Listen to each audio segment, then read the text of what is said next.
Is there anyone in particular that you want to talk to? I know that Javier called in first, and I'm really curious about his take on rights and stuff. Definitely. In the notes, it says they want to talk about positive and negative rights and why they think that negative rights are most justified. That is curious. Javier in Florida, you're live with Eric and Thomas. Hey, how you doing? Hey, doing well. Thank you for calling in. So you want to talk about rights? Yes, I do, and maybe lefts if we get to it. Okay.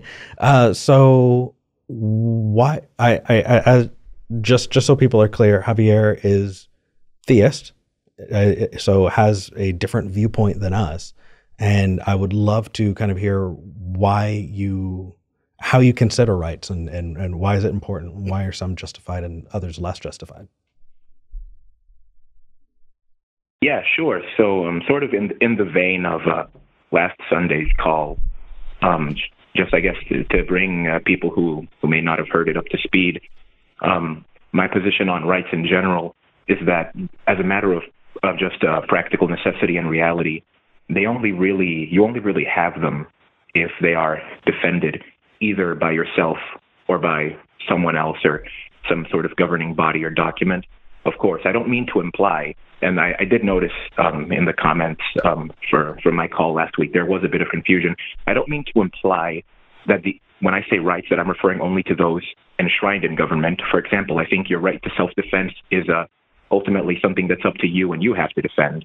But more to the point, I think that a right, if we're considering in the frame of government, that a negative right, as I understand it, is the one that is most justified in being granted as opposed to a positive right. And is it safe to presume that both of you are familiar with these two terms? I think so, but why don't I kind of give a definition for the audience and let me know if we're on the same page. How's that sound? Okay. So when I think of positive and negative rights, I think of rights that are either actively granted or actively restricted. Would you say that's similar to your perception? Could you elaborate what you mean by actively restricted, please? So like a positive right would be like a right that's given to you, like you have the right to do this, you have the right to do that, whereas like a negative right would be like you don't have the right to do this. And so it might be a right for you because it's like other people don't have the right to hit you in the face. Yeah, that's in the vein of what I mean. I probably should have given my working definition first. Let's have you define it so that we can make sure we're talking about the same thing. Okay, so by my understanding, a negative right is one that is phrased and or enforced in terms of preventing someone or something from doing something to you. As an example, the way that I used this example last week too. I think it's the Fourth Amendment, the one for illegal search and seizure. It's in terms of the government and or its the police acting for the government are not allowed to engage in an illegal act of search or seizure. It's not like a positive right. Like I know in the United States we don't have this, but in a country where there may be universal health care, the right is that you will be provided with health care. Okay. Versus a negative right being you will not be stopped from doing other things, like you will not be arrested for saying that your favorite color is periwinkle or that you like chocolate chip ice cream. Yeah, basically. Okay. So why do you think one is more or less justified, and why is that important? I think that positive rights are less so justified because in saying that you are entitled to receive something, what that also implies is that you are entitled to the fruits of someone else's labor, because goods and services they don't come out of nowhere. They come out of someone else's labor.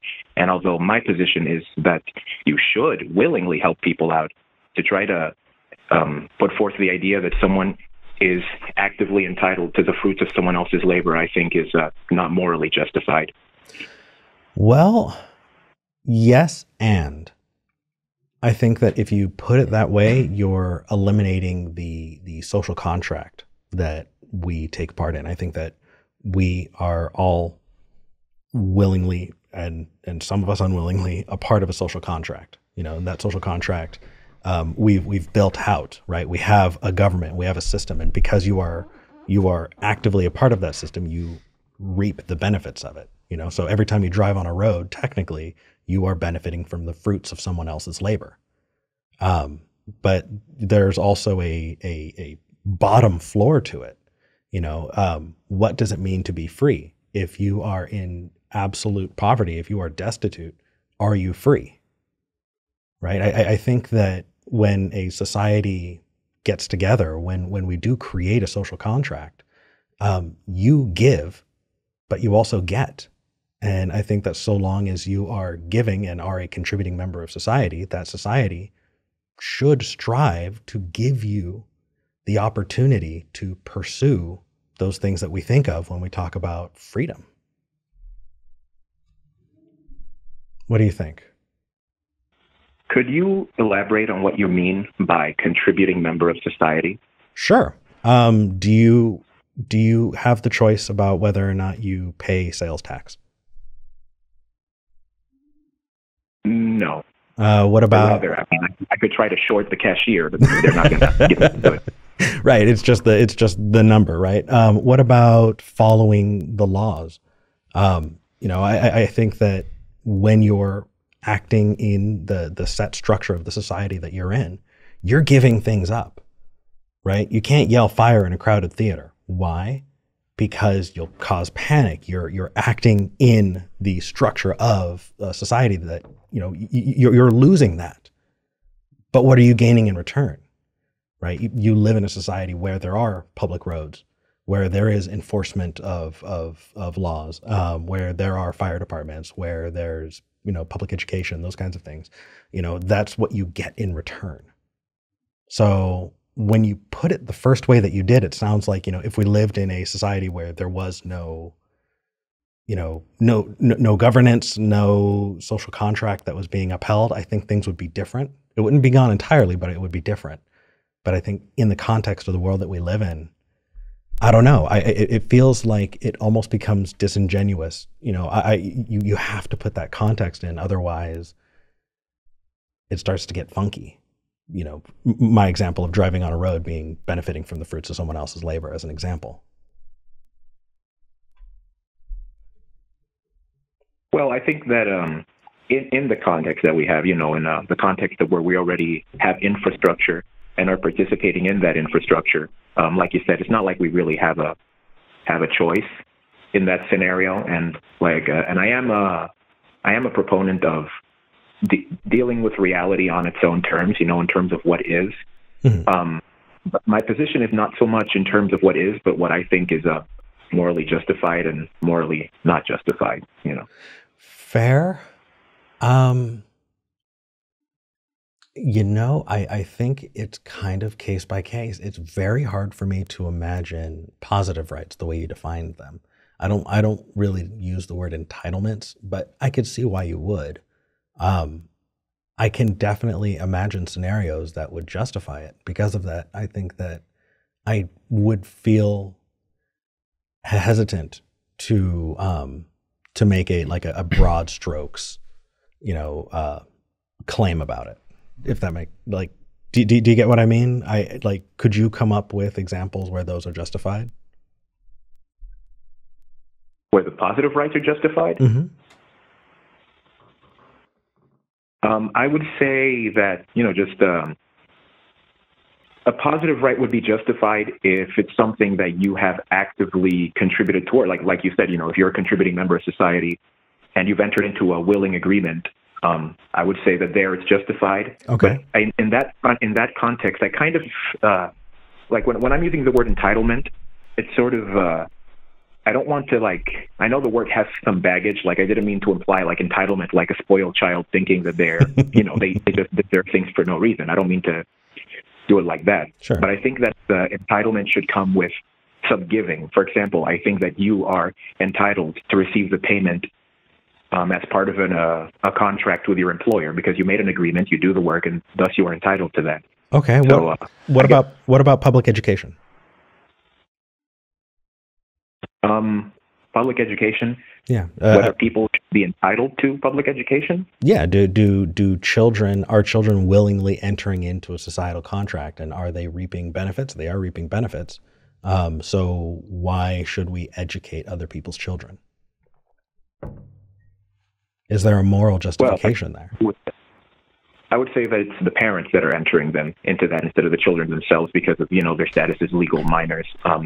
But my opinions on the current public education system are, let's say, less than favorable at the moment. The idea of simply educating them, I would say that the parents are already paying for it with their taxes, so they're already entitled to that. Can I offer an alternative scenario? Sure.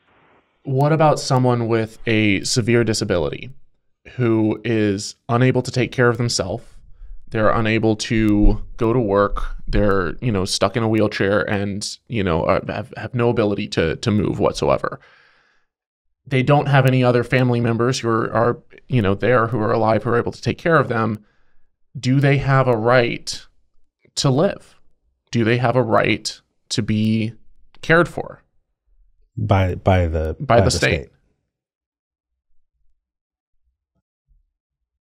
I think I don't.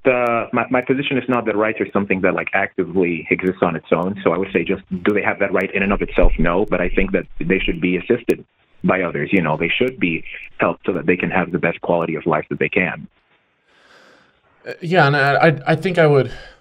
Just to rephrase what you're saying, to some extent, I agree, where I don't think that rights are this inherent, tangible thing that all of us have. I think that we can build societies that allow or revoke certain rights, so to speak. But that's a scenario where you have someone who's unable to give back to society, who's unable to contribute to society. And, you could call them freeloaders. You could say that they're reaping the fruits of someone else's labor. And yet I think most of us who, have compassion and empathy will look at a scenario like that and say, hey, let's make a society where it helps everyone, because we never know when we could be in that scenario or that position, and maybe we haven't really contributed a whole lot to society yet, and yet we want to build a compassionate society where, are you familiar with John Rawls' Veil of Ignorance? Yes, I am. Just for the audience's sake, it assumes a world where if I'm going to build a society, I'm going to assume that I could be anyone in this society, and I don't know before I create the society what I'm going to be. So I'm behind a veil of ignorance. I could be, black, white, male, female, gay, straight, pauper or king.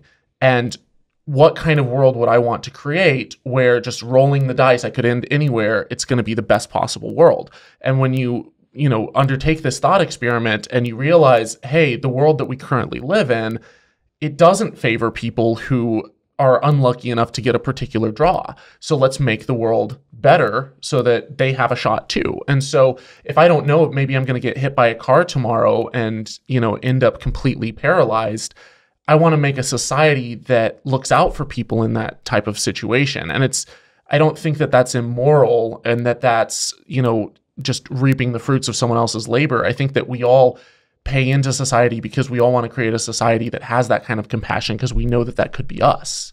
And even if it's not, we have empathy for others. So I think that's an interesting example you brought up there, because I personally, for someone who is unable as opposed to unwilling, I do think that those who are unable should be taken care of, whether it's because they've reached an advanced age or they've suffered some serious injury or have some other condition that prevents them from being able to actively contribute. Just from a position of compassion, I do think that it's better to help them have that greatest quality of life that they can. But it's because it's not like they have failed at anything, they're literally unable to do it, rather than just choosing not to do it. So I wouldn't call them freeloaders.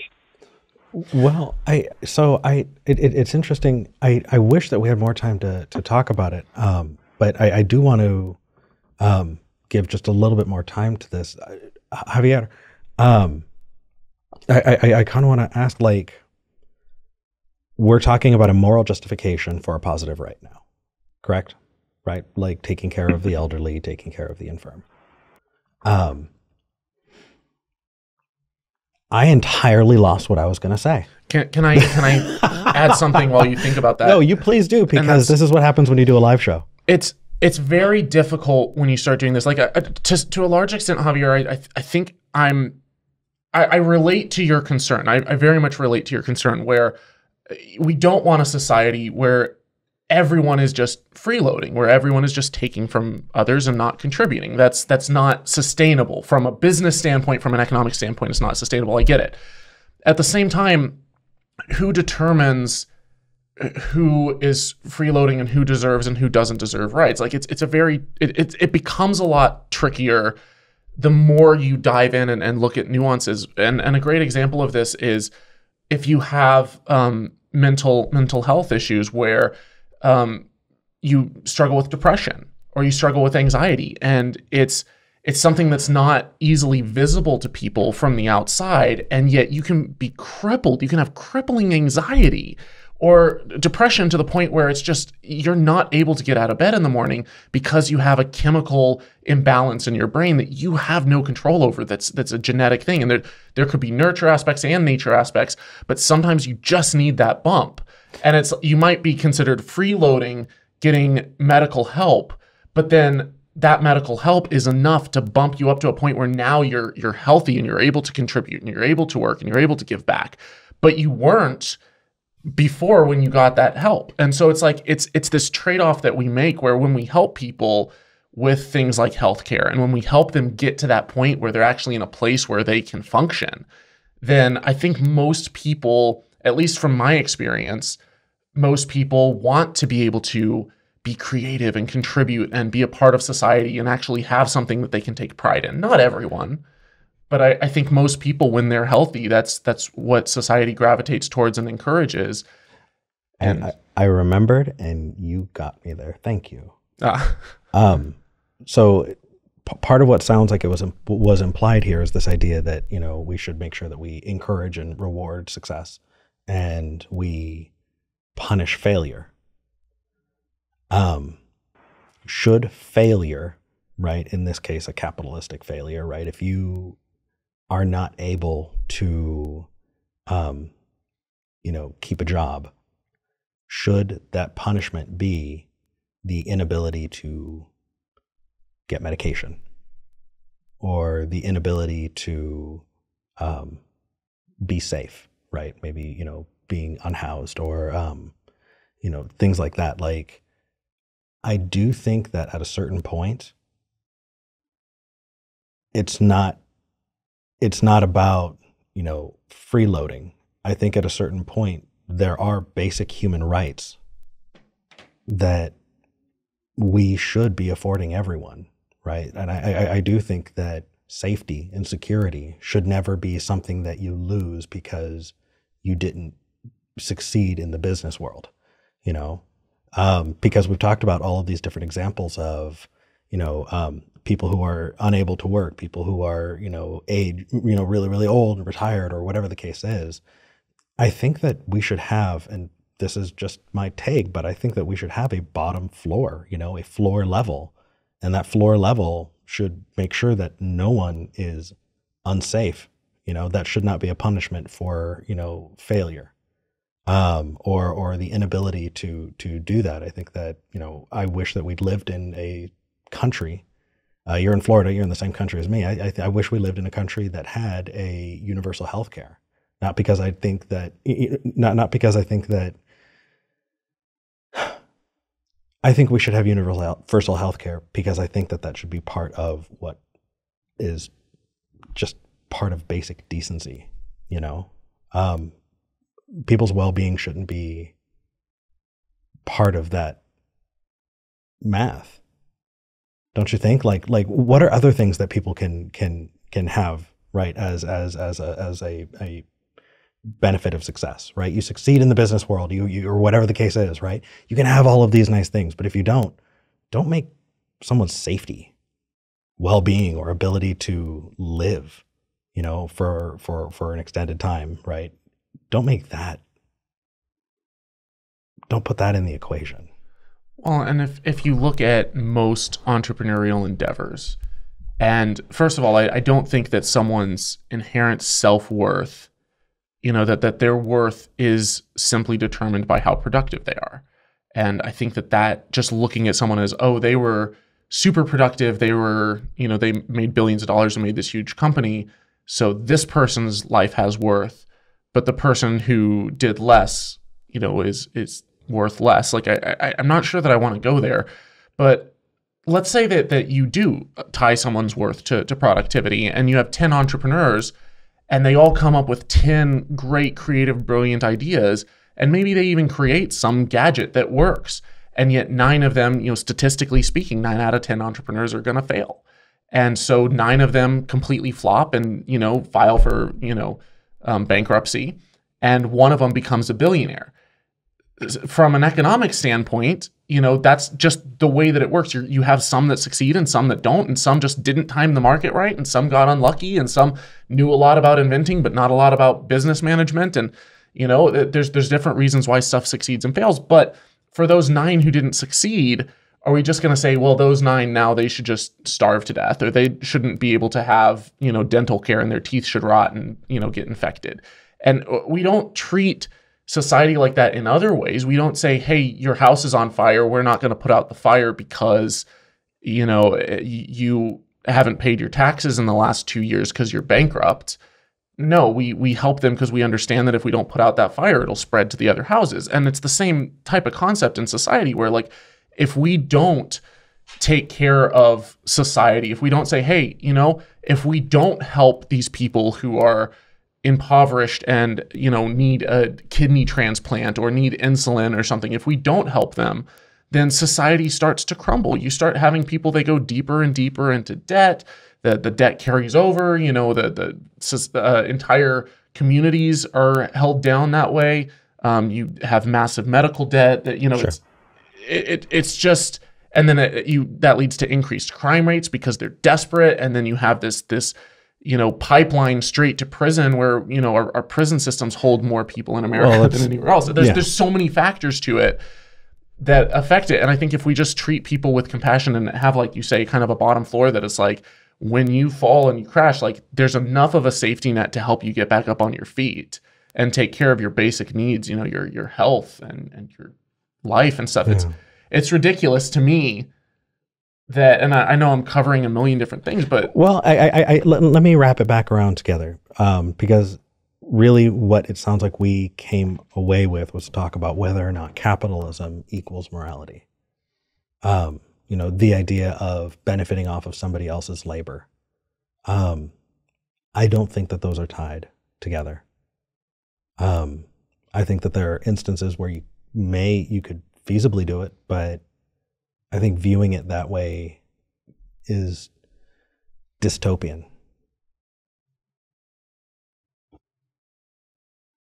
But okay, yeah, there was a lot of stuff there.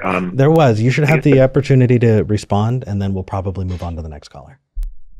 Yeah, to not drag this out any longer, I'll just say that I do not believe in necessarily punishing failure. I did not indicate that, nor did I mean to imply that. And I am not objecting to an idea of a safety net. I mean, like, for example, I think it's ridiculous that a ride in an ambulance costs as much as it does, and I do not necessarily object to the idea of, for example, having a universal, at least for like sudden injuries or stuff like that, having some sort of base healthcare that everyone can have access to. I think, you know, if you break your leg in an accident and then you can't work and you lose your job and so on and so forth, I don't think that's good. So I wouldn't object to having some sort of basic healthcare for something like that. And also, it's not that I'm like set in my ways. I am at the moment, I'm like, you know, I'm thinking about all this stuff, you know, and evaluating whether, you know, what I ultimately agree with more. Javier, that's why we like you as a caller. You're honestly, openly questioning and wanting to talk about things and changing your mind about things. That is exactly what we want. Thank you, I guess. But yeah, just to finish up. Yeah. Regardless of because I do still I do believe that the ultimate measure of what you deserve is if you are able to work. And by work I don't necessarily mean any one kind of work, because you can work with just about anything. But I do think that in terms of people deserving things, it should be things that they work for, and if they're unable to, however, then they should be supported by a safety net. Like, I don't object to safety nets, but with all of that, even without a sort of like government safety net, I do think that the ultimate safety net is the kind of compassion and care that people have for each other. Whether 2 weeks from now I'm still a theist or an atheist or I don't know, a Norse neo-pagan or whatever, I will still hold the belief that man should be kind and compassionate and caring for his or her fellow man. Yeah. Sure. Absolutely. This has been a fun excuse to talk about rights, though. And I'm really glad that you're thinking about it. Hopefully, what we've contributed lends more information or gives a different viewpoint that can help. Maybe it's all stuff that you've already heard, but yeah, we're glad you called in. I'm glad to be here. Have yourselves a nice rest of the day. You too. Bye. Take care. I'm really proud of the callers that we get on this show. Yeah, it was a good call. Yeah.